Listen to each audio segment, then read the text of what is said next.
Hello दोस्तों, आप सबका स्वागत है एक बार फिर से एस्ट्रो गुरु चैनल पर। मैं आप सभी के लिए लेकर आया हूं टैरो विद कृष्ण में आज एक और सेशन। और आज का विषय है कि ओवर थिंकिंग को कम कैसे करें, ज़्यादा सोचना कम कैसे करें।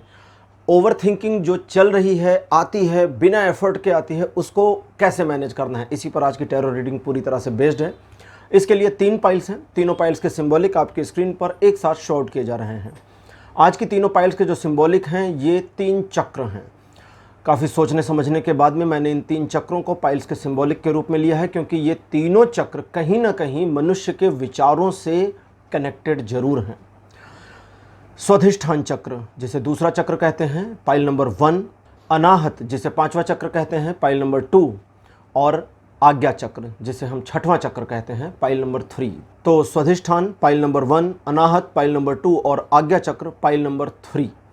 तीनों चक्रों की जो इमेजेस हैं ये आपके सामने आपकी स्क्रीन पर एक साथ शो आउट की जा रही हैं। तीनों में से जो चक्र आपको ज़्यादा ठीक ठाक लगता हो, जिसकी इमेज अट्रैक्ट कर रही हो, या सुनने में या आप चक्रों के बारे में जानते हैं, तो जो चक्र आपको ज़्यादा फेवरेट लगता है उसे अपनी पाइल मान लीजिए और उसी के अकॉर्डिंग आज की रीडिंग को देखिए। ये आपके साथ रेजोनेट करेगी।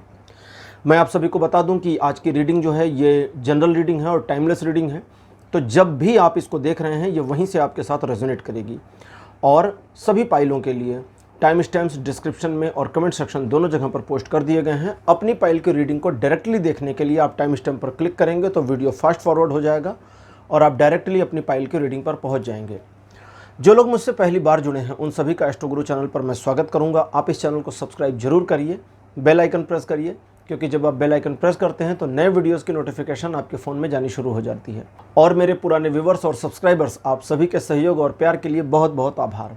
आगे बढ़ने से पहले आपको एक बार बता दूं कि मैं एक प्रोफेशनल टैरो रीडर भी हूं, तो आपकी स्क्रीन पर ये जो नंबर आ रहा है इसके ऊपर आप कांटेक्ट कर सकते हैं। अगर आपको अपने लिए एक पर्सनल रीडिंग सेशन चाहिए तो ये व्हाट्सएप नंबर है, इस पर कॉल नहीं करना है, इस पर केवल मैसेज करिए।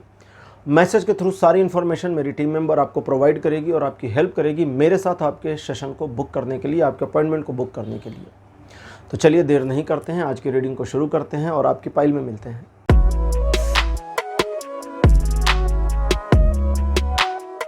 हेलो पाइल नंबर 1, आप सबका स्वागत है। आपकी रीडिंग में आपने स्वाधिष्ठान चक्र को चुना था। स्वाधिष्ठान हमारे शरीर का दूसरा चक्र होता है, मूलाधार के बाद दूसरे पोजीशन पर होता है। इस चक्र को चुनने के पीछे, यानी कि जो आज की हमारी रीडिंग है, यह है कि ओवर थिंकिंग को कम कैसे करें। स्वाधिष्ठान चक्र कहीं ना कहीं हमारे विचारों से जरूर कनेक्टेड है, क्योंकि ये समयातीत में भी काम करता है और कई सारे विचारों के लिए रेस्पॉन्सिबल भी होता है। कभी कभी आपको ऐसा फील होता होगा कि कोई विचार आपको नीचे से आ गया, हालांकि ये रेयरेस्ट होता है, कम होता है, लेकिन कभी कभी ऐसा फील होता है कि कोई ख्याल एकदम से नीचे से ऊपर की ओर उठ गया। वो स्वाधिष्ठान चक्र से ऊपर उठ रहा होता है। वहाँ की ऊर्जा जब ऊपर उठती है तो वो इस तरह से होता है। बहुत सारे मनीषी, बहुत सारे महर्षि, गणितज्ञों को अपने विचार, अपने आइडियाज़, अपने नए थॉट्स स्वाधिष्ठान चक्र से ही प्राप्त हुए थे। स्वाधिष्ठान चक्र पर यदि ध्यान को केंद्रित कर लिया जाए तो बहुत कुछ बदल सकता है जीवन में। आप एक ऐसी सिचुएशन में जा सकते हैं जहां समय का आपके लिए महत्व खत्म हो जाता है। खैर वो स्पिरिचुअल चीज़ है, उस पर नहीं जाएंगे। रीडिंग को शुरू करते हैं, देखते हैं कि टैरो रीडिंग में, यानी कि टैरोज आपके बारे में क्या बताते हैं कि आपको ओवर थिंकिंग से अपने आप को ओवरकम कैसे करना चाहिए। आपके लिए पहला कार्ड नल एंड वाइड हो गया। तो पहला कार्ड आपके लिए अपीयर हुआ है प्रिंसेस ऑफ वॉन्ड्स। हालांकि कुछ टैरो रीडर गिरे हुए कार्ड को कहते हैं जंपिंग कार्ड्स, लेकिन ऐसा नहीं है। जो कार्ड गिर जाए उसे हटा देना, दैट मीन्स कि उसे नहीं आना था, हम निकाल रहे थे बट नहीं आना चाह रहा था, वो गिर गया हमारे हाथ से कि भैया हमें नहीं, हम नहीं, हम नहीं, जाओ भैया तुम नहीं हो। तो princess of wands card number 1। Second position पर आपके लिए 7 ऑफ वॉन्ड्स। थर्ड पोजीशन पर आपके लिए कार्ड अपीयर हुआ है king of coins. Fourth position पर आपके लिए कार्ड हुआ है 9 ऑफ कॉइन्स। और आपके लिए अंतिम कार्ड ट्रेडिशनल टैरो से है 9 ऑफ कप्स। आज का हमारा विषय है कि ओवर थिंकिंग को कम कैसे करें, ज़्यादा सोचने से अपने आप को कैसे बचाएं और कैसे नियंत्रित करें अपने मन को। मन की शक्ति सबसे ज़्यादा बढ़िया प्रबल होती है, क्योंकि मन के जीते जीत, मन के हारे हार। सुना होगा आपने ये। तो सबसे पहले आपकी बात कर लेते हैं। एक अनजाना भय आपको लगातार सता रहा है। कुछ पुरानी यादें हैं जो जा नहीं रही हैं और कुछ ऐसी यादें हैं जिनको आप जाने भी नहीं देना चाहते, क्योंकि कुछ दिल के करीब हैं, कुछ दिमाग के करीब हैं। सचमुच कुछ दिमाग के भी करीब होती। कभी कभी कुछ ऐसी यादें होती हैं जो सिर्फ आपके दिमाग में हैं, आपको लगता है कि ये दिल में घुस गया है, लेकिन कहीं नहीं है दिल में, दिल का कोई कनेक्शन नहीं है। आपके मामले में कुछ ऐसी भी थॉट्स आपको ओवर थिंकिंग में लगातार, कुछ ऐसे टॉपिक्स हैं, कुछ ऐसे विषय हैं जो ओवर थिंकिंग में आपको फंसाए पड़े हैं, क्योंकि आपको ऐसा भी फील होता है कि इस वाले पॉइंट से पीछे कैसे हट जाएं। अब ये जो पीछे ना हटना है, ये एक तरह का ईगो है। भले ये आपने किसी और के ऊपर नहीं आजमाया, अपना ईगो अपने ही ऊपर आजमा रहे हैं, लेकिन है तो है। और वे मामले जहाँ पर आपको लगता है कि आप इस वाले थॉट को मैनेज कर लेंगे, अब तक तो समझ ही गए होंगे कि मैनेज कुछ हुआ नहीं और सारा मैनेजमेंट खराब होता चला जा रहा है। 9 ऑफ कप्स, 9 ऑफ कॉइंस, ये दो जो कार्ड्स अपीयर हुए हैं बहुत प्यारे हैं। सबसे पहली चीज़, अपने आप के साथ अकेले में खुश रहना सीखिए। ये दुनिया का सबसे मुश्किल काम है और सबसे मज़ेदार भी। कभी कभी हम सोशल मीडिया पर पढ़ते हैं, ऐसा मैंने भी पढ़ा है, सोशल मीडिया पर ही पढ़ा है, शायद इंस्टाग्राम पर पढ़ा था, कि अगर आप अकेले मूवी देख सकते हैं, अकेले रेस्टोरेंट में बैठकर खाना खा सकते हैं, तो यकीन मानिए आपको ज़िंदगी में कोई तोड़ नहीं सकता, कोई भी आपको मरोड़ नहीं सकता। क्यों? क्योंकि आपने अपना साथ पा लिया। स्वामी विवेकानंद कहते थे कि अगर आप अपना साक्षात्कार नहीं करते, साक्षात्कार मतलब अपने आप से बातचीत, तो आपने अपने जीवन में एक बहुत महत्वपूर्ण इंसान के साथ बैठने का समय गंवा दिया, खो दिया। क्योंकि सोच कर देखिए, आप अपने लिए सबसे महत्वपूर्ण है। इस दुनिया में कौन सबसे ज़्यादा इंपॉर्टेंट है आपके लिए? आप कहेंगे फलाने फलाने फलाने, कोई भी नहीं है यार, आप हैं। आप हैं तब फला व्यक्ति का अस्तित्व भी है। हम किसी के अस्तित्व को कैसे आंकते हैं? आंखों से देखते हैं, सामने नजर आता है, हमें पता होता है सामने कोई पर्सन है। अगर वो पर्सन सामने ना हो तो हम उसके अस्तित्व की कल्पना कहाँ से कर सकते हैं? बहुत कुछ चीज़ें हैं। तो सबसे पहले आपको अपने आप में थोड़ा सा एकाग्र होना होगा, थोड़ा इंट्रोवर्ट होना होगा। और इंट्रोवर्टनेस सिंपली उस तरह की नहीं है कि अब आप पूरी दुनिया से कट जाएं, नहीं। आप कनेक्टेड रहें दुनिया से, लेकिन अपने अंदर आपको एक खिंचाव लेकर के आना होगा। थिंकिंग, ओवर थिंकिंग, इस ओवर थिंकिंग का जो सोर्स है, इस सोर्स की वैल्यू नहीं आ रही मेरे पास। यहाँ कोई भाव नहीं मिल रहा, इसको आम बोलचाल की भाषा में समझा रहा हूँ, कोई भाव नहीं है। बिना वजह की ओवर थिंकिंग बनी हुई है। और ये ओवर थिंकिंग क्यों बनी है? क्योंकि आपने उन बेवजह की चीज़ों को इंपॉर्टेंस दे रखा है। कूड़ा वाला नहीं आया कभी कभी होता है, घर में महिलाएं हैं या आप भी होंगे, पुरुष हैं, जो भी हैं, बड़ा परेशान हो जाते हैं कि अरे यार 2 दिन से कूड़ा वाला नहीं आ रहा। दिन भर उसकी चर्चा भी चल जाती है, पड़ोसन से बात भी हो जाती है, आस पड़ोस के 2-3 घरों में पूछ भी लेते हैं, अरे कूड़ा वाला तो नहीं आया था। मतलब सोच कर देखिए, ये क्या इतना बड़ा टॉपिक है तो छोटा सा, मतलब एक एग्जाम्पल के साथ आपको बता रहा हूँ, है तो छोटा सा, लेकिन आपने क्या किया, इसे इम्पॉर्टेंट बना दिया। हालांकि वो कूड़ा वाले भैया अच्छा काम करते हैं, क्यों? क्योंकि वो गंदगी उठा कर ले जाते हैं, साफ सफाई हो जाती है। लेकिन किसी भी चीज़ को हाइपर बना देना, ये हमारे दिमाग का एक नेचुरल प्रोसेस है, कोई ऐसा एबनॉर्मल प्रोसेस नहीं है, बहुत ही नेचुरल प्रोसेस है। कैब बुक करी, कैब नहीं आई, 10 मिनट 5 मिनट लेट हो गया, हाइपर होना शुरू। बहुत सारी चीज़ें जिनकी वैल्यू नहीं है, एक्चुअली में वैल्यू नहीं है। आइसक्रीम खानी है, पड़ोस की दुकान पर आइसक्रीम लेने गए, उसने बोला आज ख़त्म है, अब आपका मूड खराब। फिर उसकी दुकान से लेके घर तक सोचते हुए हैं, यार इनके यहाँ हर सामान ख़त्म ही रहता है, चाहे डेली उसके यहाँ से सारा सामान ला रहे हैं। दैट मीन्स कि वे चीज़ें जिनकी एक्चुअली वैल्यू नहीं है, आपने वैल्यू देकर उनको हाइपर बना दिया। और हमारा जो इंसानों का दिमाग होता है, ये बहुत मज़ेदार दिमाग होता है। हमारा जो माइंड है ना, this is actually a funny, इसको हम सीधे सीधे कहते हैं कि फन ऑर्गन। मैं तो यही कहूँगा, ये एक फन ऑर्गन है। फन ऑर्गन मतलब एक मज़ेदार अवयव है हमारे शरीर का। अवयव मतलब शरीर का हिस्सा, बॉडी पार्ट। और फन ऑर्गन क्यों है? क्योंकि इसे हमसे मज़े लेने में बहुत मज़ा आता है। वो चीज़ जो हम भूल जाना चाहते हैं, हमको ठीक से याद रहती है। जिस चीज़ को हम याद रखना चाहते हैं, उसको भूल जाते हैं। जिस सामान की हमें सचमुच ज़रूरत नहीं है, वो दिन भर में 20 बार नज़र आती है। जिस चीज़ को हम खोज रहे होते हैं, वो पता नहीं कहाँ गुम हो जाती है। क्यों ऐसा होता है? क्योंकि हमारा ही दिमाग हमसे खेल रहा होता है। आपके मामले में आपने चीज़ों को हाइप बनाया, इसलिए हाइप बन गई। अब इस हाइप से निकलने का सिंपलेस्ट वे आपके लिए है कि आप थोड़ा सा अपने आप में आ जाएं। अगर थोड़ा अपने आप में आ जाएंगे तो इससे ओवरकम कर जाएंगे, लेकिन जब अपने आप में आएंगे तो अलग थलग और अकेले दिखेंगे। लेकिन इस अकेलेपन को एंजॉय करना शुरू कर दें। इस अकेलेपन को अगर आप एंजॉय नहीं करेंगे तो दूसरे की कमी इस शिद्दत से महसूस होगी कि एक और मुसीबत आपके सामने आ चुकी होगी। वो ओवर थिंकिंग भी खत्म नहीं होगी और दूसरे की कमी भी फील होती रहेगी, तो दोनों चीज़ों में फंस जाएंगे। इसलिए थोड़ा सावधानी से करें। अच्छा, एक और चीज़ है, वो ये कि कुछ इन्वेस्टमेंट शुरू करें पॉजिटिव थिंकिंग पर।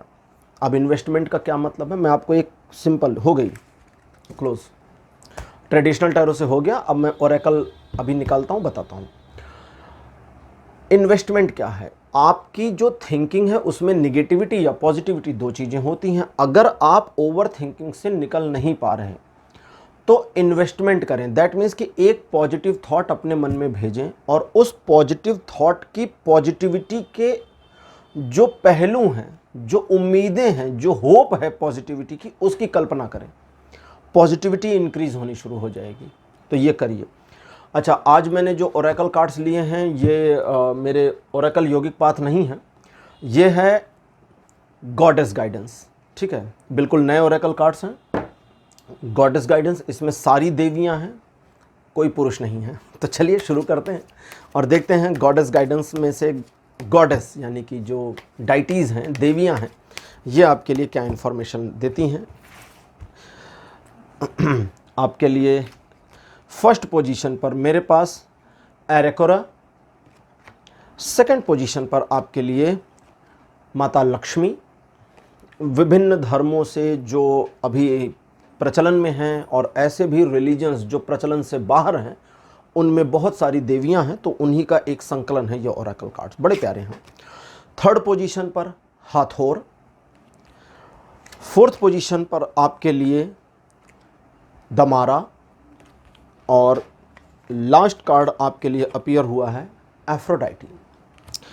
प्रेम की दो देवियां आपके लिए अपीयर हुई हैं। ठीक है, एक्चुअली दो नहीं तीन, दमारा भी प्रेम की ही देवी के रूप में जानी जाती हैं। तो मामला प्रेम का है, मतलब ये ऐसा नहीं प्रेम का कि मैं आपको ये कह रहा हूँ कि आप प्रेम की वजह से ओवर थिंकिंग कर रहे हैं। कभी कभी नौकरी की वजह से, परिवार की वजह से, बहुत चीज़ों से चलती है, तो समझें क्या करना है। अभी मैं आपको इन्वेस्टमेंट की बात बता रहा था। माता लक्ष्मी कहती हैं यहाँ पर कि जितना ज़्यादा आप लगा देंगे उतना ज़्यादा रिटर्न मिल जाएगा। पॉजिटिव थिंकिंग को इंक्रीज़ कर दें। पॉजिटिव थिंकिंग को इंक्रीज़ करना बहुत ही आसान होता है। बस आपको एक पॉजिटिव थॉट की होप्स के बारे में सोचना होता है। कभी कभी हम इसको परिकल्पना में भी सोच सकते हैं, जो असत्य है, सच नहीं है, वो भी काम करता है। तो ये करके देखिएगा। अब हम इसमें रीडिंग शुरू करते हैं। एरेकुरा, लक्ष्मी, हाथोर, दमारा और एफ्रोडाइटी। यहाँ पर जो आपके लिए आ रहा है कि आप अपनी ओवर थिंकिंग से ओवरकम कैसे करेंगे। दमारा कहती हैं, जो इनकी इन्फॉर्मेशन है वो ये है कि अपने मन को थोड़ा सा बच्चों जैसा करना शुरू करें। बच्चों के चेहरे पर कभी ध्यान दें आप, तो कहते बड़ी मासूमियत होती है। आपने भी देखा होगा आपके घर में अगर बच्चे हैं तो, या नहीं हैं अगर बच्चे बाई चांस, तो सोशल मीडिया पर बच्चे देखिए उनकी फ़ोटोज़ देखिए, बड़े प्यारे से गाल होते हैं, प्यारी सी मुस्कान, प्यारी सी आँखें, मतलब वो हर एंगल में सुंदर, हर एंगल में प्यारे लगते हैं। किसी एंगल में अगर कभी कभी गंदे हो जाते हैं, बच्चे खा पी रहे होते हैं तो थोड़ा अपने बॉडी को, अपने चेहरे को, अपने कपड़ों को गंदा कर लेते हैं, फिर भी उन पर प्यार आता है। और इसी सिनेरियो को सोचिए, कोई बड़ा व्यक्ति हमारे आपकी उम्र का अगर उस अंदाज में खाए तो बड़ी घिन सी आएगी कि ये क्या हो रहा है, यू यू यू। तो दमारा कहती बच्चों जैसा होइए। अब बच्चों जैसा क्या होना है? बच्चों जैसा खाना नहीं खाना है गिरा गिरा के करना सिर्फ इतना सा है कि अपने पास्ट को खुद से थोड़ा सा कनेक्ट मत होने दीजिए। बच्चों का पास्ट नहीं होता। एक वयस्क पुरुष दिन भर में 8 बार मुस्कुराता है। मैं तो बहुत मुस्कुराता हूँ दिन भर में 8 बार मुस्कुराता है। ये एक वो है, रिसर्च है। महिलाएं दिन भर में अप्रॉक्सीमेटली 48 बार मुस्कुरा देती हैं। जो इन्फेंट्स होते हैं, इन्फेंट मतलब वो छोटे बच्चे, वो जो पालने में लेटे रहते हैं, गोद में होते हैं, वो तकरीबन 200 बार मुस्कुराते हैं पूरे दिन भर में। अब अगर इस चीज़ को फीमेल पर ले लिया जाए या मेल पर, किसी पर भी लिया जाए, तो मुस्कुराहट का रेशियो घटता जा रहा है। बच्चे थे तो ज़्यादा खुश थे, बड़े होकर तनाव आता जा रहा है। ये तनाव क्यों आ रहा है? क्योंकि दुनियादारी सीख ली है। इस दुनियादारी ने सारी चीज़ों को मुश्किल कर दिया है। जीसस कहते हैं मेरे पिता के राज्य में केवल उन्हें प्रवेश मिलेगा जो बच्चों जैसे हैं। बच्चों को प्रवेश मिलेगा ये नहीं कहा है उन्होंने, नहीं कहा ना सिर्फ बच्चे आएंगे, नहीं, जो बच्चों जैसे हैं। बच्चों जैसे मतलब जिनका पास्ट नहीं है, जो अपनी मासूमियत में खुश हैं। एक साइंटिस्ट थे जिन्होंने ये रिसर्च करने की कोशिश करी थी, साइकोलॉजिस्ट थे एक्चुअली, साइंटिस्ट क्या, साइंटिस्ट कम साइकोलॉजिस्ट थे, उनका नाम मिस आउट कर गया हूँ, जिन्होंने रिसर्च करी थी कि छोटे बच्चे हर चीज़ से कैसे खेल ले जाते हैं, हर चीज़ से खेलते बच्चे कैसे, ये क्या साइकोलॉजी है। ये जानने के लिए उन्होंने 8 साल की रिसर्च करी और 8 साल की रिसर्च के आखिरी हिस्से में उनकी समझ में आया कि उन्हें ये समझने के लिए बच्चों के साथ खेलना ही पड़ेगा। और अपने आखिरी साल में वे बच्चों के साथ खेले, बहुत खेले, और एंड मोमेंट में उन्होंने लिखा कि मैं इसको समझा नहीं सकता। ज़मीन पे पड़े हुए कंकड़ों से खेलने में जो मज़ा आता है वो सचमुच किसी चीज़ से नहीं आ सकता, क्योंकि मुझे भी मज़ा आने लगा है। मैं भी उन वाहियात चीज़ों के साथ खेलकर खुश हो रहा हूँ, क्योंकि मेरा जो स्टेट ऑफ माइंड है वो बच्चों के लेवल पर उतर गया है। और बच्चे अगर मिट्टी में हाथ मार कर मज़ा ले रहे हैं तो मुझे भी हाथ मारने में मज़ा आने लगा है, क्योंकि माइंड उस लेवल पर उतार दिया उन्होंने। आपको ये नहीं करना है, आपको सिर्फ इतना करना है कि आप अपने आप को सिर्फ समझाएं कि मेरा पास्ट के साथ कनेक्टिविटी टूट रहा है, ब्रेक हो रहा है। अगर आप ये कर ले जाते हैं तो आपको अपने अंदर एक ऊर्जा का आभास होगा, और ये जो ऊर्जा का आभास है ये आपके बिहेवियर में दिखाई देगा, और आपके बिहेवियर में जो दिखेगा इसे आपके परिवार वाले, आपके मित्र, आपके जान पहचान के लोग बता पाएंगे कि तुम में कुछ परिवर्तन आ रहा है, ऐसा हमें फील हो रहा है। सबसे ज़्यादा आपको क्या फील होगा? आपको अपने अंदर से, देखिए वो ऐसा नहीं है कि थिंकिंग ख़त्म हो जाती है। हमारा जो दिमाग है ना, ये सोचना वोचना बंद नहीं करता, इसका लगातार का काम है सोचना। सो जाते हैं तो फिर सोचता रहता है, और वो हमें सपने के रूप में आते हैं, तो ये सोचेगा ही सोचेगा। जो कहते थे ना कि कहते हैं कि प्राणायाम करिए या ध्यान करिए और विचार शून्य हो जाइए। किसी से मेरी बात हो रही थी, उन्होंने कहा कि मैं विचार शून्य हो गया था तकरीबन 10 मिनट तक, कोई विचार ही नहीं थे। मैंने कहा यही विचार था कि कोई विचार नहीं थे। वो चकाचौंध, मतलब मैंने कहा यही विचार चल रहा था ना कि अरे इस समय कोई विचार नहीं। बोले हाँ। मैंने कहा यही विचार था। ये भी तो विचार ही है कि कोई विचार नहीं है। तो आपके अंदर बदलाव आएगा, और ये जो बदलाव है आपको अंदर से पॉजिटिव फील देगा।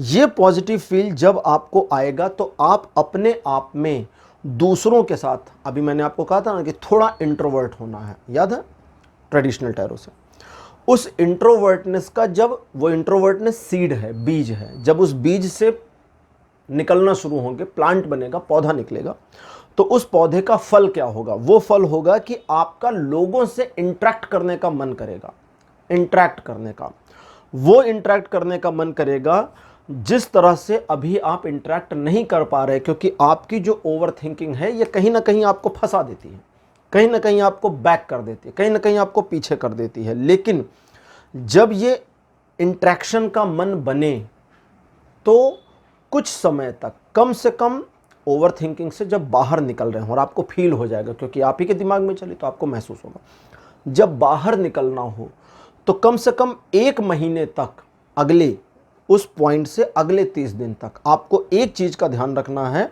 हाथोर और एफ्रोडाइटी दोनों की एक ही थिंकिंग, और वो ये कि आपको कनेक्टिविटी नहीं बनानी है, कोई भी ऐसी चीज़ नहीं बनानी है, कोई भी ऐसी थॉट नहीं, थिंकिंग नहीं बनानी है जो आपके लिए एक बर्डन बननी शुरू हो, जिसको हम कहते हैं ना तह लगनी शुरू हो जाए।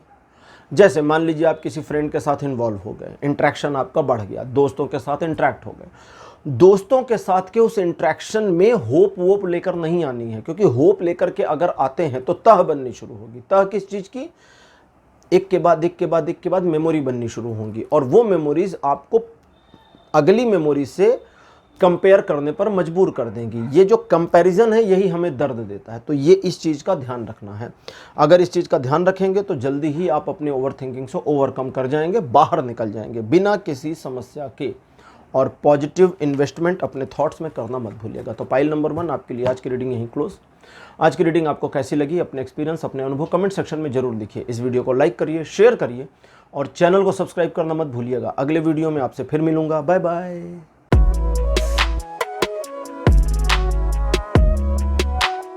हेलो पाइल नंबर 2, आप सबका स्वागत है आपके रीडिंग में। आपने अनाहत चक्र को चुना था। अनाहत चक्र को मेरे बगल में लगा दिया गया है। अनाहत हमारे शरीर का 5वां चक्र है जो हमारे सीने पर होता है। इसको नॉर्मली हार्ट चक्र भी अंग्रेजी में कई कहते हैं कई लोग। अच्छा, ये जो चक्र होता है ये आनंद की परिभाषा गढ़ता है एक तरह से वो विचार, वो थॉट्स जो हमें, खुशी तो नहीं कहूँगा, आनंद कहूँगा। आनंद को आनंद समझे। अब इसको मैं समझाता हूँ। प्रसन्न होना और आनंदित होना दोनों में अंतर है। प्रसन्नता आकर के जा सकती है लेकिन आनंद लगातार रह सकता है। इसी आनंद से परमानंद बनता है। भगवान को हम परमानंद कहते हैं। परमानंद का मतलब होता है जो परम आनंद की अवस्था में है। परम आनंद का मतलब ये नहीं कि उनकी खुशी हमेशा चल रही है। उनका इसका मतलब है कि परम आनंद एक ऐसा आनंद जो एक कंसिस्टेंसी में है। ऐसा नहीं कि वो बढ़ या घट रहा है, वो एक फ्रीक्वेंसी में है और लगातार बना हुआ है, उस फ्रीक्वेंसी से हट नहीं रहा है। यह है परमानंद। तो अनाहत चक्र हमारे आनंद से जुड़ा है और आनंद हमारे उन्हीं विचारों से हमको प्राप्त होता है जो विचार हमारे जीवन को एक आयाम देते हैं, हमारे को अंदर से प्रसन्न करते हैं। आपको कोई अच्छा इंसान कह दे कि अरे आप बड़े सुंदर, बड़े प्यारे, बड़े महान हैं, देखिए कितना मन आनंद से भर जाता है। और अगर कोई कह दे कि अरे आज तो बड़े घटिया लग रहे हो, तो देखिए मन कैसे दुखी हो जाता है। ये जो ठेस है हमारे मन को लगती है, ये मन का मामला है। चलिए अब हम शुरू करते हैं रीडिंग। और इसी चूँकि अनाहत चक्र हमारे विचारों से संबंधित होता है, आनंद से संबंधित होता है, इसलिए इसको आज पाइल के रूप में चुना था। आपके लिए ट्रेडिशनल टैरो से पहला कार्ड आपके लिए अपीयर हुआ है princess of wand. Second position पर आपके लिए आया है 7 ऑफ सोर्ड। कार्ड नंबर 3 आपके लिए है 10 of sword. Night of cups 4th position. और लास्ट कार्ड आपके लिए पेयर हुआ है 10 ऑफ कॉइंस। गनीमत है कि कार्ड अच्छा आ गया, मतलब आपके लिए इंफॉर्मेशन अच्छी आ गई। एक ऐसी टीस, एक ऐसा दुख, एक ऐसा दर्द जो घट नहीं रहा। कितनी भी कोशिश कर रहे हैं लेकिन वो कम होने का नाम नहीं ले रहा। वो आपके जीवन में लगा बना पड़ा हुआ है और उसकी वजह से चीज़ें काफ़ी ज़्यादा मेसी हुई हैं, चीज़ें काफ़ी ख़राब हुई हैं। आपने अपने आप में गिल्ट भी बनाई, आपने धोखा भी खाया, आपने दूसरों को खुश करने की कोशिश में अपना ही, जिसको कहते हैं ना, हाथ जला लिया। तो ये सारी चीज़ें हो चुकी हैं। अब आप अपने आप को अपने आप से थोड़ा बचा लें, खुद से बचा लें। कैसे? सबसे पहली चीज़, दूसरों को प्लीज़ करने की ज़रूरत नहीं है, बिल्कुल नहीं है। किसी को प्लीज़ नहीं करना। कुछ लोग दुखी होते हैं, हो जाने दीजिए। कुछ लोग नाराज़ होते हैं, लिटरली हो जाने दीजिए। कुछ लोग बुरा मान जाते हैं, हाँ बुरा लगा दीजिए उनको। क्यों? क्योंकि कभी किसी किसी को बुरा भी लगा देना चाहिए। भगवान कृष्ण का जीवन अगर देखें तो इतना वर्सटाइल रहा है, इतना उतार चढ़ाव भरा रहा है कि उसमें बहुत कुछ मिल जाता है। भगवान कृष्ण ने किसी को खुश करने की कोशिश नहीं की, किसी को प्लीज़ नहीं किया। ठीक है, दुर्योधन ने कहा मैं पहले आया हूँ, पहले मांगने का अधिकार मेरा है। उन्होंने कहा अर्जुन पर निगाह पहले पड़ी है तो ये मांगेगा पहले। आए होगे तुम पहले, द्वारपाल को बुला के पूछ सकते थे, क्योंकि दुर्योधन बोल रहा था, झूठ तो बोलेगा नहीं। जब युद्ध में कृष्ण को अपने साथ सम्मिलित करने के लिए गया था दुर्योधन, पूछ सकते थे हाँ भाई कौन पहले आया, ये पहले आया, चलो तुम पहले मांगो। नहीं, उन्होंने कहा दृष्टि इस पर पड़ी तो ये पहले मांगेगा। उनको पता था दुर्योधन को बुरा लगेगा। दुर्योधन मन महसूस कर रह गया था कि ओहो गया, हाथ से गया सब कुछ। तो कुल मिलाकर के दूसरे लोगों को बुरा लगेगा इसकी परवाह बंद कर दें। सबसे पहला काम ओवर थिंकिंग से बचने के लिए यही करना है। और सिर्फ बंद नहीं करना है, थोड़ा आनंद लेना है। क्या आनंद लेना है? कि उसको बुरा लग गया, कोई बात नहीं, मुस्कुरा लीजिए अपने आप में। ज़रूरी नहीं कि आप उसके सामने मुस्कुराएं, उसको बोलें कि अरे भाई आपको बुरा लग गया, बहुत बढ़िया, नहीं, ये नहीं करना, इतना भी स्ट्रेट फॉरवर्ड नहीं होना है, थोड़ा डिप्लोमेटिक होना है। थोड़ा सा अपने आप में इस बात का संतोष कर लेना है कि आपकी वजह से किसी को कोई बात बुरी लग गई, क्योंकि आपने उसके अनुसार खुद को नहीं ढाला, तो खुद को ढालिए मत। लेकिन खुद को ढालना है वो भी अपने हिसाब से, जो आप पिछले काफ़ी समय से बंद कर चुके हैं। आप अपनी ही पर्सनैलिटी को अपोज करके बैठे हैं और ओवर थिंकिंग का शिकार हुए हैं। धोखा मिल गया, तकलीफ मिल गई, दुख हो गया, वो हो गया, ये हो गया, दुनिया भर के पचड़े, दुनिया भर के झगड़े, दुनिया भर की भसड़। लेकिन उससे निकले कैसे? निकलने का तरीका बहुत आसान तरीका मेरे पास है। नाइट ऑफ कप्स कहता है प्यार से निकल जाइए, लेकिन ये प्यार पहले खुद पे कर लीजिए, रहम करिए अपने ऊपर। दूसरों पर प्यार कब तक दिखाएंगे? खुद से दिखाइए और खुद को निकालिए इससे। खुद को निकालने के चक्कर में कोई नाराज होता है तो हो जाने दीजिए, उसकी परवाह आपको नहीं करनी है। तो अब लेते हैं ओरेकल कार्ड्स, और आज ओरेकल कार्ड्स मेरे पास हैं नए, जिनका नाम है गॉडेस गाइडेंस। ठीक है, अब ये दिख रहा होगा इसमें, इस टैरो में सारी देवियां हैं। वर्तमान में भी कई सारे धर्म हैं जिनमें से देवियों को लिया गया है, और कई ऐसे रिलीजन्स हैं जो अभी नहीं हैं दुनिया में, जिनके फॉलोवर्स नहीं हैं, बट वहाँ से भी देवियों को लिया गया है इस टैरो डेक में। ठीक है, तो मल्टीपल देवियां हैं और सारी की सारी डाइटीज़ हैं, गॉडेस हैं एक तरह से। तो चलिए देखते हैं गॉडेस गाइडेंस आपके लिए क्या इन्फॉर्मेशन देते हैं। कार्ड नंबर 1 आपके लिए मेरे पास आया है वेस्ता। सेकंड पोजीशन पर आपके लिए कार्ड आया है श्मिट, और थर्ड पोजीशन पर मावे। मावे को पृथ्वी की देवी माना जाता था। कई ऐसी देवियां हैं जो अलग अलग हैं, जैसे श्मित हैं। श्मित जो हैं एक ऐसी देवी मानी गई हैं जो शक्ति के लिए जानी जाती हैं। वेस्ता घर और परिवार को सुख और समृद्धि से भरने के लिए जानी जाती हैं। चौथी देवी हमारी हैं डायना। ठीक है, डायना एक ऐसी देवी हैं जो अपने शौर्य और पराक्रम के लिए जानी गई थी। और लास्ट कार्ड आपके लिए है ओनक। ओनक एक देवी हैं जो कितनी भी बड़ी मुश्किल हो जाए, कितनी भी समस्या हो जाए, उस समस्या का समाधान इनके पास होता था। तो समस्या को समस्या न रहने देने के लिए ओनक प्रसिद्ध थी और इनकी पूजा करते थे प्राचीन समय में लोग, लेकिन वो सभ्यताएं अभी नहीं हैं। तो ठीक है, मावे इनकी भी सभ्यता खत्म हो गई। खैर चलिए शुरू करते हैं। सभ्यताओं पर जाऊंगा तो बहुत लंबा समय लगेगा, फिर कभी थोड़ा डिटेल में। सबसे पहले वेस्ता कहती हैं, अब यहाँ पर वो चीज़ें जो मैं अभी बता चुका हूँ वो चीज़ें थोड़ी डिफरेंट एंगल में और स्पिरिचुअल एंगल में आएंगी। ये कहती हैं कि खुद को देखना है और स्ट्रॉन्ग भी करना है। ये मतलब अब इंटरप्रिटेशन सबकी एक साथ शुरू। खुद को देखना है और स्ट्रॉन्ग करना है, और वे चीज़ें जो डिसबैलेंस हुई बाहर के तल पे, मतलब पहले तो अंदर के तल को मजबूत करना है, और बाहर के तल पे जो डिसबैलेंसनेस है, माँ वे कहती हैं उसकी परवाह करने की ज़रूरत नहीं, मैं देख लूँगी। उस चीज़ की परवाह करने की ज़रूरत नहीं है, वो देख लेंगी। वो देख लेंगी मतलब she can manage for you. But once वो चीज़ें खराब होनी तो शुरू हों, आपने उल्टा कर रखा है, आपने बाहर की चीज़ों को मैनेज और भीतर की चीज़ों को खराब कर दिया है। इस चीज़ से निकलना है, और जैसा कि मैं अभी कह रहा था, कुछ लोगों को बुरा लगने देना है। डायना अपीयर अपने तीर कमान के साथ में। डायना कहती हैं कि जब तुम सिर्फ अपने ऊपर केंद्रित करते हो ध्यान को, तो लोगों से भटकाव हो जाता है, लोगों से ध्यान हट जाता है और दूसरों का अटेंशन तुम पर आ जाता है। अगर आप खुद पर ध्यान केंद्रित करें तो दूसरे आपको अटेंशन देते हैं, और दूसरे सिर्फ अटेंशन ही नहीं देते हैं, अपोज भी करते हैं, टांग भी खींचते हैं, आगे नहीं जाने देते। आज हमारा विषय है कि आप अपनी ओवर थिंकिंग से बाहर कैसे निकलेंगे। इस ओवर थिंकिंग से निकलने के लिए मैंने आपको जो चीज़ें बताई उसका पालन करना है। अपने आप को अंदरूनी तौर पर स्ट्रॉन्ग करना है, मजबूत करना है, जितना मजबूत आप खुद को कर सकते हैं।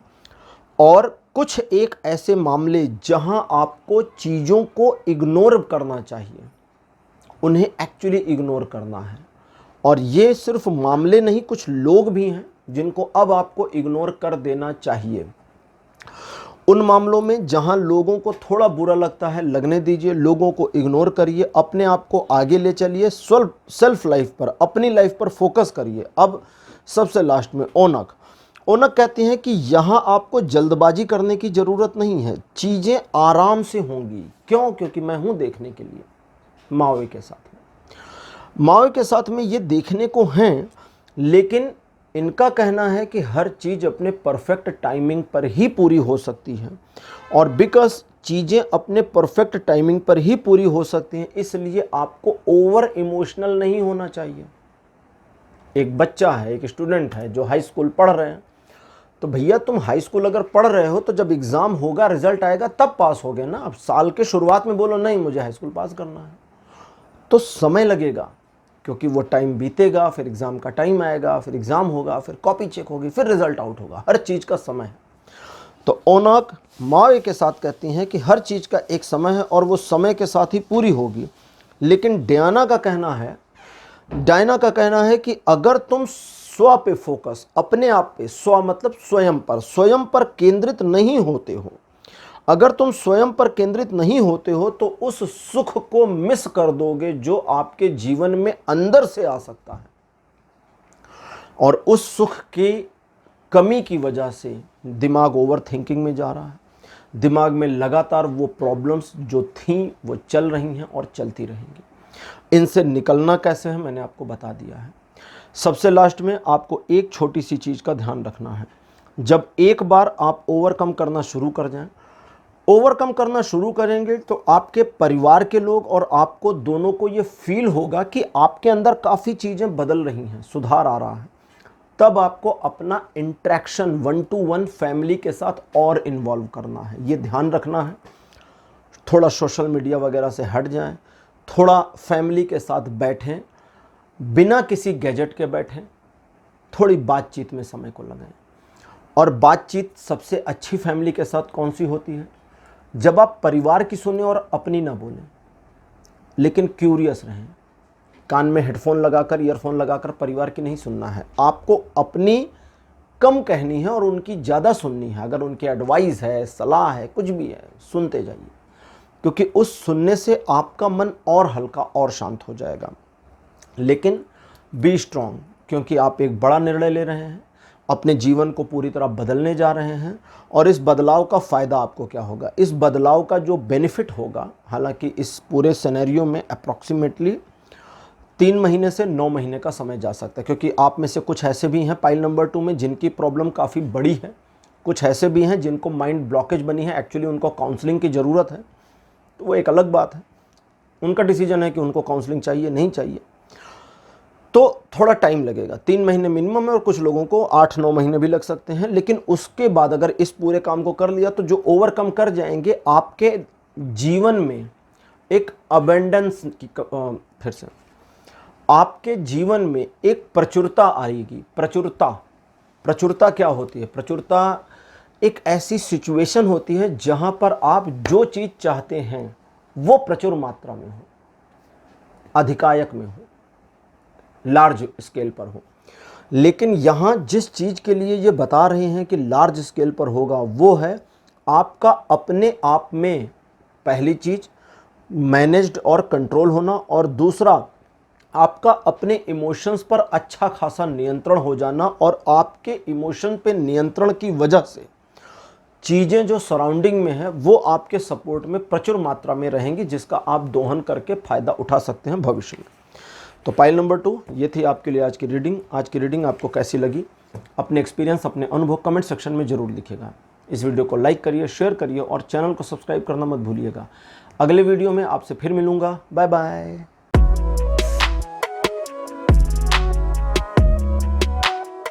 हेलो पाइल नंबर 3, आप सबका स्वागत है। आपकी रीडिंग में आपने आज्ञा चक्र को चुना था। आज्ञा चक्र को मेरे बगल में लगा दिया गया है, उसका सिंबॉलिक। आज्ञा चक्र हमारे दोनों भौहों के बीच में माथे पर होता है, जहाँ पर भगवान शिव का तीसरा नेत्र होता है। बिल्कुल वही जगह होती है ललाट पर जहाँ आज्ञा चक्र होता है। आज्ञा चक्र हमारे शरीर में जो होता है, इसके बारे में कहा जाता है कि अगर किसी व्यक्ति का आज्ञा चक्र जागृत है या ऊर्जा, दो अलग चीज़ें हैं, दोनों को मिक्स मत करिएगा। आज्ञा चक्र का जागृत होना और ऊर्जा का आज्ञा चक्र तक पहुंचना, या आज्ञा चक्र की ऊर्जा का आपके द्वारा थोड़ा भी उपयोग किया जाना भय मुक्त कर देता है, डर हटा देता है। और अगर डर हट जाए तो आपके विचारों के स्पंदन में भी वो डर हट जाता है और आपके विचार में शुद्धता आनी शुरू होती है। इसीलिए कहा गया है कि आज्ञा चक्र पर स्थित हुआ और जागृत आज्ञा चक्र वाले व्यक्ति के कहे वचन सत्य हो जाते हैं। जो भी वो कहते हैं सब एज इट इज हो जाता है, फिर उसमें इफ एंड बट नहीं होता। तो फिलहाल अभी मुझे तो नहीं लगता इस दुनिया में किसी का आज्ञा चक्र जागृत है। हाँ, उसकी ऊर्जा का उपयोग बहुत सारे लोग कर रहे हैं। उसकी ऊर्जा का उपयोग करके आप बहुत सारी चीज़ों को आंखें बंद करके देख सकते हैं। आपके लिए कार्ड नंबर 1 अपीयर हुआ है मेरे पास, princess of sword. Second position पर आपके लिए queen of sword. Third card आपके लिए है 2 ऑफ वॉन्ड्स। फोर्थ पोजीशन पर आपके लिए द हेर्मिट। और आपके लिए लास्ट कार्ड अपीयर हुआ है किंग ऑफ कॉइन। 5 कार्ड आपके लिए ट्रेडिशनल टैरो से अपीयर। जैसा कि आप जानते हैं कि एक रास्ता खोज रहे हैं अपनी ओवर थिंकिंग से बाहर निकलने का, लेकिन ये रास्ता ख़त्म नहीं हो रहा, बड़े लंबे टाइम से खोज रहे हैं। 2 ऑफ द वॉन्ड्स भी यही बताता है, कहता है कि इस रास्ते की खोज जब से चल रही है तब से चल ही रही है, खोज अभी ख़त्म नहीं हुई है। थोड़ा पीछे चलते हैं। आपके अपनी गलतियों की वजह से आप ओवर थिंकिंग के शिकार हुए। ज़रूरत से ज़्यादा की चाह ने ओवर थिंकिंग को बढ़ाया। आपकी होप इस ओवर थिंकिंग को खाद और पानी देने का काम कर रही थी और कर रही है। अपनी होप को थोड़ा मैनेज कर लें, चीज़ें थोड़ी सुधार में आ जाएंगी। लेकिन मार्गदर्शन आपको अपना ही करना है और अपने मार्गदर्शन के बिना आप इस सिचुएशन से बाहर नहीं निकलेंगे। और अब आप अपना मार्गदर्शन कैसे करेंगे उसको समझें। सबसे पहला काम कि आपको अपने साथ थोड़ा सा सेल्फ एनालिसिसमेंट करना है। थोड़ा सा अपने साथ बातचीत शुरू कर दीजिए, हाय हेलो करके 5 मिनट 7 मिनट रोज़ या एक दिन छोड़ करके अपने साथ डिस्कशन शुरू करें, क्योंकि ये डिस्कशन इस बात की सूचना देगा कि आपको आगे क्या कदम उठाना है। ये कोई बताएगा नहीं, मैं भी नहीं बताऊंगा, आपको आगे क्या करना है इस बात की सूचना देगा। ये एक बात है। अदरवाइज टैरो में जो आ रहा है मैं वो आपको ज़रूर बताऊंगा। आपके जीवन में आगे जो आएगा वो है तो बेहतर, लेकिन उसे लाना पड़ेगा। ये एक तरह से क्लोज है, इसको खोलना पड़ेगा। खोलना कैसे पड़ेगा आपको?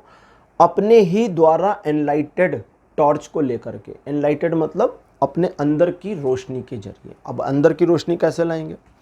इस रोशनी को लाने के लिए सबसे पहले आग्रह छोड़ दें, जिद को छोड़ दें। आपकी जिद ने एक तरह से कहूँ तो कबाड़ा कर रखा है। ये जिद भी किस चीज़ की है? खुद से ही जिद है, खुद से खुद में ही जिद है। इस जिद को हटा दें। ये जो जिद है या ये एक जिद्दी होप है, जिद्दी उम्मीद है आपकी, ये आपको कई मामलों में परेशान करती चली जा रही है। दूसरे लोग इस चीज़ का बेनिफिट भी उठाए हैं। दूसरे लोगों ने आपको कुछ मामलों में कुछ एक स्लाइटली धोखा भी दिया है। तो इन सारी चीज़ों से ओवरकम करना पॉसिबल है और एक्चुअली आपका दिमाग ओवरकम कर चुका है, लेकिन आपने उस चीज़ को कंसिस्टेंट बना लिया है। ये कंसिस्टेंसी आपके किसी काम की नहीं, आपकी ज़रूरत नहीं इस कंसिस्टेंसी की, लेकिन आपने ये बना लिया है। और क्यों बना लिया है? क्योंकि वर्तमान में आपने अपने चारों ओर एक अंधकार का वातावरण क्रिएट कर दिया है। ये जो अंधकार का वातावरण है ये डराता है, ये आपको तंग करता है, ये परेशान करता है। आप ऐसी सोच में डूबने शुरू हो जाते हैं जिस सोच का कोई सिर पैर नहीं है। वो चीज़ें, वे लोग जो जीवन से चले गए हैं, हट गए हैं आपके जीवन से, अब नहीं है उनसे कोई वास्ता, उनके बारे में भी आपका दिमाग लगातार सोचता है कि उनके साथ अभी ये चीज़ें उनके साथ होंगी या उनका और आपका ऐसा ऐसा ऐसा होगा। ये सारी चीज़ों का ना होना पॉसिबल है, ना कुछ पॉसिबल है, आपको पता है, लेकिन फिर भी आपका दिमाग सोच रहा है और आप उस ओवर थिंकिंग में फंसे पड़े हैं। और सबसे इम्पॉर्टेंटली या सेकेंडरी इम्पॉर्टेंटली, आप एक ऐसी उधेड़बुन में भी हैं जहां आपको अपने भविष्य का पता नहीं और इस बात को लेकर के और गहरी चिंता है और परेशान है। और ये जो परेशानी है ये लगातार आपको बढ़ा रही है, आपकी परेशानी को ये बढ़ा रही है, इंक्रीज कर रही है और आपको और हैरेस कर रही है। अब लेते हैं ओरेकल कार्ड्स। आज के जो ओरेकल कार्ड्स हैं ये मैं आपको दिखा दूं। ये गॉडेस गाइडेंस नई टैरो डेक मैंने मंगाई है, नए ओरेकल कार्ड्स हैं। इसमें सारी देवियां हैं, सारी गॉडेस हैं इसमें। ठीक है, इसमें कोई भी मेल गॉड नहीं है, सारी फीमेल गॉड्स हैं। पुरानी बड़ी कई सारी पुरानी सभ्यताओं से गॉडेस को इसमें लिया गया है, कई सारी अभी आधुनिक सभ्यताओं में से भी लिया गया है। तो इसमें बुद्धिज़्म के, हिंदुइज़्म के, माया सभ्यता से, इंका सभ्यता से ग्रीक और इजिप्ट, यहाँ सबसे भी इनमें गॉडेस को लिया गया है। चलिए शुरू करते हैं और देखते हैं कि ओरेकल कार्ड्स आपको क्या इन्फॉर्मेशन देते हैं आपके लिए। पहली जो गॉडेस हमारे लिए हैं श्मेट, सेकंड पोजीशन पर आपके लिए नेमिटोना, थर्ड पोजीशन पर आपके लिए मेडन, बेटरली मेडन, और आपके लिए फोर्थ पोजीशन पर सैडना, लास्ट में आपके लिए कुआन यिन।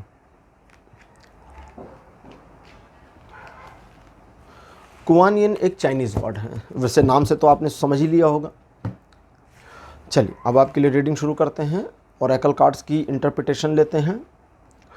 सबसे पहले आपको एक छोटी सी चीज़ को समझना है कि आपके अंदर आपके भीतर एक ऐसा ऊर्जा का स्रोत है जो लगातार पॉजिटिव चीज़ों को फेंक रहा है, लगातार दे रहा है। लेकिन आपकी प्रॉब्लम क्या है, आप उससे मुंह मोड़े हुए हैं।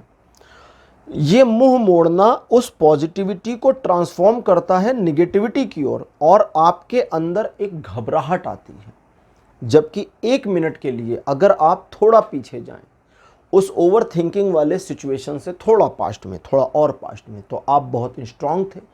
आपके अंदर एक ऐसी दृढ़ता थी जो आपको ऐसा फील दे रही थी उस समय कि आपको कोई डाउन नहीं कर सकता, डोमिनेट नहीं कर सकता। साथ ही साथ आपका अपने ऊपर पूरा विश्वास था, श्रद्धा थी, पूरा ट्रस्ट अपने ऊपर बना हुआ था, और ये सारा आपका बिगड़ गया। क्यों? क्योंकि ऊर्जा की एक लहर को ट्रांसफॉर्म आपने कर दिया पॉजिटिव से नेगेटिव उठाकर। ऊर्जा ऊर्जा होती है, पॉजिटिव या नेगेटिव हम कर देते हैं या हमारे सराउंडिंग चीज़ें कर देती हैं। अब कुआन यिन जो कहती हैं कि आपको अपने साथ, अभी मैंने आपको क्या बताया था कि आपको स्व साक्षात्कार करना है और सेल्फ एनलाइटमेंट करना है। कुआन यिन कहती हैं कि आप शांत हो जाएं, सिर्फ कुछ पलों के लिए शांत हो जाएं। मतलब इसको करना कैसे मैं बता देता हूँ। बैठ जाइए शांति से, जहाँ पर शोर ना हो रहा हो। कोशिश करिए ध्यान की मुद्रा में बैठिए, दैट मीन्स पलथी मार कर बैठिए। बेड पर बैठ जाइए, ज़मीन पर बैठ जाइए, जहाँ भी बैठिए। चेयर पे बैठेंगे तो पलथी मारते बनता नहीं है, वरना चेयर भी चलेगी लेकिन अब चेयर में पालथी मारे तो वो पैर में इधर उधर फंस जाती हैं, हैंडल्स वगैरह, तो दर्द होने लगता है। तो इसलिए बेड पे बैठ जाएं या ज़मीन पर बैठ जाएं। अब कुआन यिन कहते हैं कि एक बार जब बैठ जाइए तो अपने बारे में सिर्फ इतना सोचिए कि क्या आपने पिछले काफ़ी समय से लगातार अपने ऊपर अत्याचार किया है। जवाब आएगा हाँ। तो वो कहती हैं खुद के साथ कंपैशनेट हो जाओ। कंपैशन और मर्सी दो अलग शब्द हैं। जब हम मर्सीफुल होते हैं, मर्सी मतलब दया, जब हम दयावान होते हैं तो दूसरे की मदद कर देते हैं। दया दिखाइए, कोई प्रॉब्लम में है उसकी हेल्प कर दी हमने। क्यों? क्योंकि हमारे अंदर दया की भावना आ गई थी। भगवान बुद्ध के बारे में कहा गया है कि भगवान बुद्ध ने कभी किसी पर दया नहीं की। एक व्यक्ति बुद्ध के पास आया, उसने कहा कि मैं घर बार छोड़ करके आपके साथ आना चाहता हूं क्योंकि मैं दुनिया को सुधारना चाहता हूं। दुनिया इतनी खराब है, इसको सुधारना है। आनंद ने बुद्ध से कहा कि भगवान ये तो बहुत अच्छी बात है कि ये आपके साथ इस परम उद्देश्य के लिए जुड़ना चाहता है। बुद्ध ने कहा कि आनंद शांत रहो, और उस व्यक्ति को कहा कि तुम घर भाग जाओ वापस, तुम्हें संघ में नहीं ले सकता। उसको सीधा मना कर दिया। उसने पूछा क्यों? बुद्ध ने कहा कि दुनिया में कोई प्रॉब्लम नहीं है, तुम्हारे में प्रॉब्लम है। You are problem, the world is not problem, it is you who are problem, who is problem. जाओ, भगा दिया उसको। जब तो बुद्ध ने दया तो की नहीं उस व्यक्ति पे, बेचारा घर छोड़ कर आया था। बुद्ध को पता था कि वापस जाएगा, चार लोग हंसेंगे मजाक उड़ाएंगे। अच्छा, बुद्ध भगवान ने नहीं लिया तुमको, आ गए लौट के, सुधार ली दुनिया, हो गया। बुद्ध ने दया नहीं दिखाई। बुद्ध के बारे में कहा गया वे करुणावान थे, करुणा करते थे। भगवान राम करुणावान थे। भगवान राम दया नहीं दिखाते थे, करुणा करते थे। तो आपको अपने साथ एक कंपैशनेट सिचुएशन में आना है, जहां आप अपने, करुणा का मतलब जब हम दूसरे के दुख को खुद भी महसूस करें, खुद महसूस करें। और जब हम महसूस नहीं करते, सिर्फ देख रहे होते, तो दया की भावना आती है, क्या प्रॉब्लम में है अगला। करुणा आपके आंसू ला सकती है, दया आपको मददगार व्यक्ति बना सकती है। इसलिए जो करुणावान होते हैं वे उसके दुख के साथ दुखी हो जाते हैं। करुणावान लोग ज़्यादा मदद नहीं कर पाते, बड़े भावुक हो जाते हैं, मदद हो ही नहीं पाती। दयावान लोग मदद करते हैं। इसलिए मिलियनर बिलियनर लोग टेलीविज़न पर आते हैं, मुस्कुराते हैं, इतने करोड़ उतने करोड़ का दान कर दिए। इतना डोनेशन होने के बावजूद दुनिया जस की तस वही प्रॉब्लम चल रही है, मार काट मची है, अभी भी लोग भूखे सो रहे हैं। कहाँ जा रहा है सारा पैसा, पता नहीं, इस चीज़ पे नहीं जाएंगे।